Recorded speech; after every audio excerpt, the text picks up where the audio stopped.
recovering from a shoulder injury and I have some rotator cuff strain, I want to use some light isometrics to stabilize that. Remember, the job of the rotator cuff is to keep the ball tight into the socket. And if that ball stays tight into the socket, then the big muscles around it allow the movement to happen.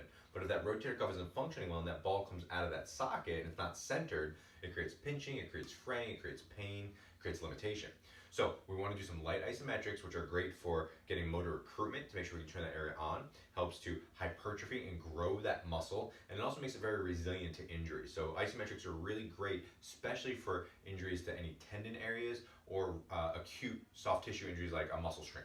So what we're going to do is we're just going to line up against the wall, and some people are going to use a pillow or a ball or something like that. I'm just going to go right up against the wall here, and I'm have my elbow bent 90 degrees, and all I'm doing is I'm pushing my fist forward into that wall. Right, and it's light. I'm not trying to knock the wall over. I'm just pushing forward until I feel a little engagement in my shoulder.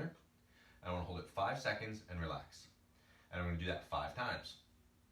Then I want to work the opposite direction. So I'm going to turn and put my elbow against the wall. And I'm going to push my elbow back against that lightly, just till I feel an engagement. 5 seconds, 5 times. Then I can work on pushing my elbow out against it. So I'll just switch arms for viewing. And I'm going to kind of push my elbow away from my body. So I'm going to get there, I'm going to push my arm out, 5 seconds, 5 times, just until I feel some engagement. And then I can use a pillow or I can use a ball underneath my arm, and I'm going to squeeze into my body. And that's going to be 5 seconds, 5 times. Now the last 2 motions are creating internal and external rotation.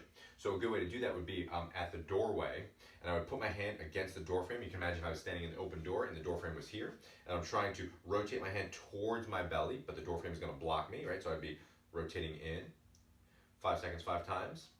And then I would put the doorway on the outside of my hand, and I'd be working on pushing my arm out. And we're just going to do that 5 seconds, 5 times.